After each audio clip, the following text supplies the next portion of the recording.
I think the NTG. Ah!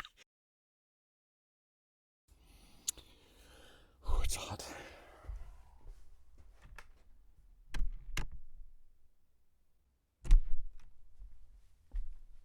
What's happening, Boot Junkies? Mike Delgadio here, back with another video on home studio setup for voiceover. Sorry, I've been away for a little while. I got hired to do an audiobook, and when I'm in audiobook mode, I am in audiobook mode. And I try not to mess with my studio during audiobook mode because I don't want my chapters to sound differently. So if I go through all these mic setups, it can really get things all flubblunged, and I don't want to do that. So apologies for that. We're back. We're going to do I've got a bunch of microphones stacked up here, so we're going to try and do a number of mic shootouts. I've listened to them, and we're going to just do a number of shootouts. Let me get rid of this thing. Sorry about that. Okay, so Mike, what do we have in the booth today? Well, I've got a really interesting matchup here. And I'll tell you what I got, and then I tell you something else that I'm thinking of for this video.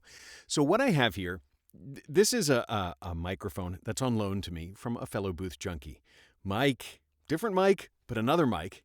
Mike, thanks for loaning me your CAD E70 small diaphragm pencil condenser microphone. This is an interesting microphone. I'm really curious about this one. And I have it as a point of comparison against my Sennheiser MKH416 shotgun mic. Similar form factors, really wildly different, not wildly different mics, different microphones. Different purposes, different whatever. And I just heard the first thing about this microphone. Okay, so let's talk about what we have here. So this is the CAD E70. It's part of the Equitech line. Now, you know I'm a big fan of the CAD Equitech line. I've got 3 CAD E100s. I have an E100S and 2 vintage E100s. I'm a big fan of the Equitech line, especially the E100s. And this one is the E70. This is a pencil condenser. So it's a narrow microphone, roughly the same size as my shotgun microphone. However, this one is the cardioid pattern, which means it's got a much broader area of sensitivity around it. We're going to talk about that more a little bit in 1 second. But this capsule that's on here is a cardioid pattern. So that means it's very sensitive from the front and from the sides, but not so sensitive from the back. This one, my 416, this is a shotgun microphone. It's sort of like a hyper cardioid pattern. I think it's called a low bar pattern, where it's very narrow in the front. There's also a lobe of sensitivity in the back, and these little tiny lobes of sensitivity right from the side. But it's to make it as directional, sort of as narrow as you can make it, a low bar pattern. So like there's cardioid, area of sensitivity in the front. There's cardioid, supercardioid, hypercardioid, low bar, and then there's this figure 8 one where it's sensitive for the front and back. So it sort of gets narrower and narrower. Cardioid, hypercardioid. But this microphone is a dual capsule microphone. Now, there are a number of microphones out there where you can select between patterns, all the way from like a Blue Yeti, where you can switch between omnidirectional and cardioid, to any number of other microphones where you have a switch or a dial or a knob or something that you can change the pattern. The E70 has different capsules. Cool. Crazy? Weird? Instead of a switch, you actually install a new capsule. And it has a little picture. I'm not sure if you can see that here. You get a little picture of what pattern it is. So the one that's on here has a cardioid shape, and this one has the circle, omnidirectional. So this can be an omnidirectional mic or a cardioid mic, depending on which capsule is installed. It just screws right on. That's really interesting. For voiceover, I'm just going to keep it on cardioid. I don't really test the omnidirectionals because for voiceover, it's very, very, very rare that I would ever use that. Maybe if I had a number of people around one microphone, sort of simulating a conversation or something like that, maybe I'd use that. But really, I would probably keep it for conferences or music where you would use that. cardioid pattern, lobar pattern. These will sound, I'm going to say they're going to sound different, but not as different as you might expect. So as I switch back and forth, I do find that in my ears, the E70 is a little bit bassier, whereas the 416 is a little clearer. I expected this thing to not sound nearly as good as it does. Even though I'm a big fan of CAD microphones, I like their M179, I like the E100, I really like these microphones. It has very pleasantly exceeded my expectations. That's really cool. There are 2 sets of switches on the E70. There are no buttons, no switches, no nothing on the 416. There are 2 sets of switches, and they're the typical switches that you might encounter on microphones. There are one is a pad. So let's see, you can see it right here. It is a 0 attenuation, a 10 dB attenuation, and a 20 dB attenuation. So if you're putting it in front of a very loud source and you don't want to overload the guts of the microphone, really super loud a source, drum kit or something like that, you can slide the little switch down. Now it's a recessed switch. It's really kind of hard to get in there. You're not going to knock it around, but it's a hard switch to get in there. Maybe use a paper clip to slide it back and forth. And then right below that, there is another switch that is a high pass filter, bass roll off switch. And there are 2 settings for that too. I got to remember what they are. It is 75 and 150. So at 75 hertz and lower, it will start to roll off the bass. And 150 hertz and lower, it will roll off the bass. Really to overcome proximity effect, to overcome if you're using this outside and you've got ambient rumble, traffic from the traffic is over there and the furnace is over there in this particular house, and you can reduce that by having that bass roll off. So I typically use, on all the mic demos, I typically keep it nice and flat, and I don't want to switch it while I'm in here because it needs a paper clip and it's not my mic, so I don't want to scratch it, and so I'm just going to leave it. I'm just going to leave it flat. I hope that's okay. Now, as I switch it back and forth, these, I'm going to say they do sound a little bit different, but they don't sound as different as I had expected. I'm really pleased with this. In the box, this comes with, now in the box that I got, it has this shock mount. So it comes with a little rubberized shock mount where the microphone is suspended within that shock mount. It also comes with a rigid mount. It comes with the other capsule. Something to say about this capsule. In the box, it just sort of sits in a little ridge in some foam. I really wish that this was packaged a little bit better in a box with really definite places, because this is, I mean, the foam is coming apart, and it's like a recipe to lose this. It's like the size of a stack of 3 American nickels. I mean, it's really not that big. I feel like it's really an easy recipe to get lost.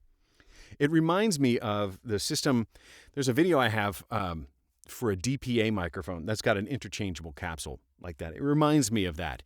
That one was like $1,300 for the little capsule. This one has been sounding really good. Now, the thing what I want to say about this is I have another mic that I think people might say, okay, for my budget, I might choose back and forth between these because I like this form factor.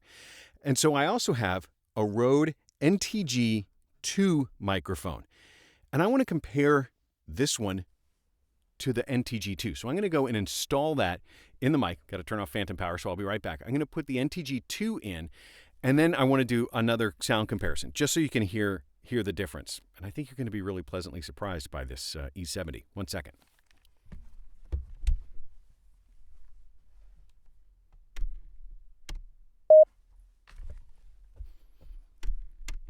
Okay, so now I have the E70 compared to the NTG2. This is by Rode. Now this is a much more equal price point. The NTG2 at $268, I think, is when I last checked. Call it $250, $300, in that range somewhere. much more proximate. I think that these two mics don't sound alike at all. And I will say, for me, I think the NTG2 colors the sound. It really does color the sound. I think I sound super different on an NTG2 than I do on any other microphone. I don't know what it is about the NTG2, but I do find that I sound different. But now we can compare. So if you've got a more modest budget and you want this form factor for voiceover, this might be a more sort of normal comparison and a shootout between these two.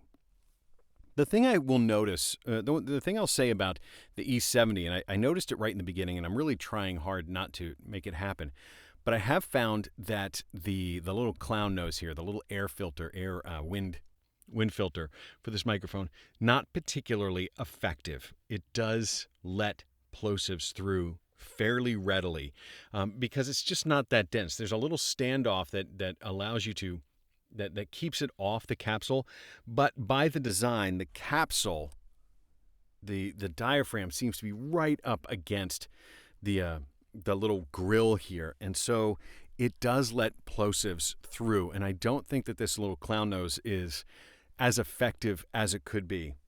The thing you might consider, and this is something that I purchased for my 416, this is the Hook Studio. The Octo 842S is what this is. So this is another dual screen pop filter designed for end address microphones. So it's got the same sort of suspension. And so what you can do is you can take the you can take the clown nose off, and you can put the sorry for what you're hearing if it's really bumpy.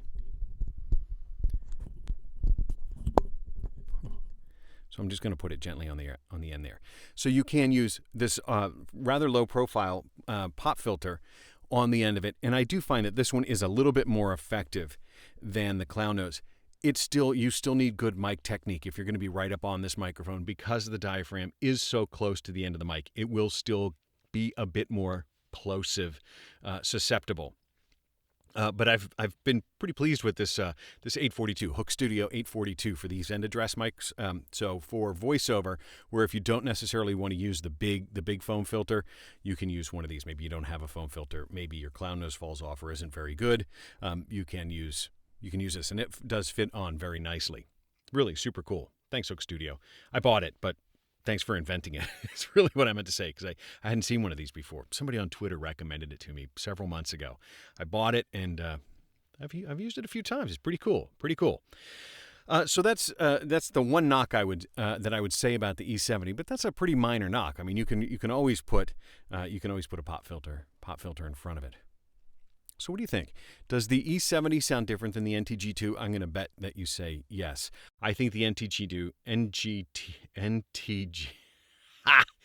NTG2, I do think it colors my voice in ways that I don't necessarily love. This mic does not get a lot of use in my repertoire. Sorry, Rode. I don't find it flattering for me.